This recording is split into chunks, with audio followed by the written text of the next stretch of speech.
During the Great Depression, the New Deal Works Projects Administration, WPA, used unemployed writers and researchers from the Federal Writers Project to interview and document the stories of surviving African Americans who have been part of the American slave system up until the 13th Amendment. Produced between 1936 and 1938, the narratives retell the experiences of more than 2,300 former slaves.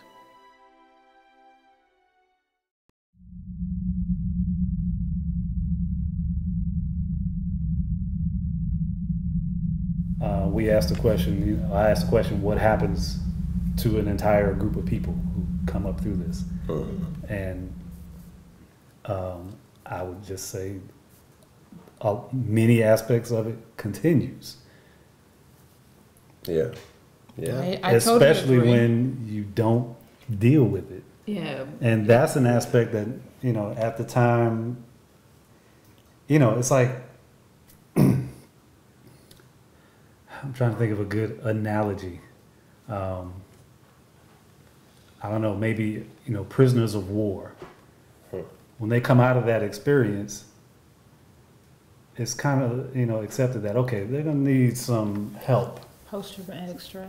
Yeah, to deal with the post-traumatic. Matter of fact, it's the same thing with someone named it post-traumatic slavery disorder. And it is. It is. And you got to know what it is in order to deal with it. You got to first acknowledge, okay, something is a little different. You look at this race of people over here, they are progressing, this is happening, this is happening. What is it? And we can recognize look in the mirror first. That needs to happen for people who've gone through traumatic events, whether, maybe a bad car accident even, a rape victim, child abuse. We see those individual situations and we all recognize, okay, they're going to need a little help and assistance to deal with that and be able to move on and not have it negatively impact the rest of their lives. And then they're out in society not having dealt with it and having all that negativity, and now it's coming out on the rest of society. So we recognize that needs to happen for individuals. We've never looked at slavery as a group of people and said, okay, especially at the time, it wasn't acknowledged that sort of thing needed to happen. And so obviously the pathology is going to continue. And we're going to, have all the things that we have today that we look at and, we scratch our heads and be like, yeah, why are we doing this? And a lot of it we can trace back. And we've never dealt with it, so it continues, and it probably will continue until one day when we can collectively, and this is where the fantasy aspect comes in. When the nation can deal with this collectively, imagine that happening. That's what needs to happen, though. That's what I hope happens as a result of this. The open discussion. Okay. Besides the 40 acres. That was good, fight me. All right. Is it my turn? No, it's on Miss Sylvia. Oh, I read that. Oh, is it? Yeah. Oh, I lost count. I'm sorry. So here we are. One morning the dogs began to bark, and in a few minutes the plantation was covered with Yankees. They told us we was free. They asked me where Monster's things was hid. I told them I could not give up Monster's things. They told me I had no Monster, that they had fighted 4 years to free us, and that Monster would not whoop me no more. Monster sent to the fields and had all the slaves to come home. He told me to tell them not to run, but to fly to the house at once. All plow hands and women come running home. The Yankees told all of them they was free. Master offered some of the Yankees something to eat in his house, but they would not eat cooked food. They said they wanted to cook their own food. Oh my God. Oh my goodness. Would you eat the food? That's funny.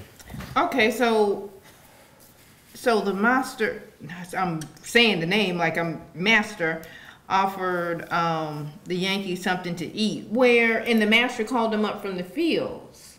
So I'm not seeing the resentment where you just From you're the telling me I master? no longer have from the master. I'm not seeing the resentment. You just said my workers are free to go, and I'm offering you. I mean, of course, offering something neat out of sarcasm, but I don't know. I just didn't. I don't. In this, I'm not seeing the whole. Yeah, I mean, we don't have the whole story of what happened that day, you know, obviously. Yeah, I mean, that was just my interpretation of reading this. I was like, okay, where the master is saying y'all ain't going nowhere? I'm like, I don't see that here. What about you guys? What was your interpretation of? No, I see what you're saying. I mean, I have no idea where the battles were taking place around that area in North Carolina, because I imagine this was like tobacco country. That's what I'm imagining. I have no idea, so I have to believe the master knew what was coming. He whether it was from him going uptown or whatever, that he had to know. Okay, stuff is about to change. All right, I'm about to lose all my slaves. Now what am I going to do? Because the Yankees have won. I have to believe he would have known. Now, whatever the slaves did or did not know, I can't speak of. Well, except for right here, clearly, he didn't know. He had no idea. He was oblivious to everything. I mean, I don't know. You also kind of get this sense from Mr. Manson that it was just like all of a sudden, y'all's free. Yeah. Well, and you get the sense of, you can imagine that day like what people looking around like, now? It's like a exactly. state of shock or something. I can't see after going through all of that where he's just like, okay, y'all are free. Would you like, some biscuits? And no, I'm just thinking like the resentment and the anger of not wanting to release your slaves, not wanting to release your laborers. That's why I'm reading this and I'm like, okay, really? Was it really that simple? I don't think Well, he, no, I don't think obviously he it captures wasn't. it here. Yeah, okay. So, And I mean, to his credit, he's not giving a complete history of that day. But I think it's just interesting because that's kind of the sense I get from it. Like, he's expressing in a way the exasperation or the bewilderment that the slaves would have, been told, everybody come back to the house, and also got a sense of plantations and very large distances of acreages that they're working because they got to come back to the house. I know. And then say you're free. And then just being told that they're free, and you can imagine, what would the slaves be thinking? They don't have anywhere to go. So how did that They don't work? have any possessions, any money. That's what I'm wondering. How did that work? some of them didn't go. Well, it didn't work. I think that's the, Okay. I think That's what I'm the sitting here like, historical okay. answer. But some of them didn't. It didn't work. Obviously. Okay, that's the reason. Okay, that's what I'm sitting here wondering. Like, Because, to really do what? undo the system of slavery that was an institution that existed for It's still several not undone centuries. now. So I mean, It was about would take- dependency. They were dependent on that master for everything. Right. And now, okay, that's taken away. How do I fend for myself? So I have It would to. take an enormous effort on the part of the nation to honestly undo the damage that was done by slavery. There was never any kind of honest attempt to actually deal with the damage that was done by slavery. People didn't even recognize that damage was done by slavery. A lot of people felt that slavery helped. It was a good thing. Right? So, yeah, it didn't work. And here we are.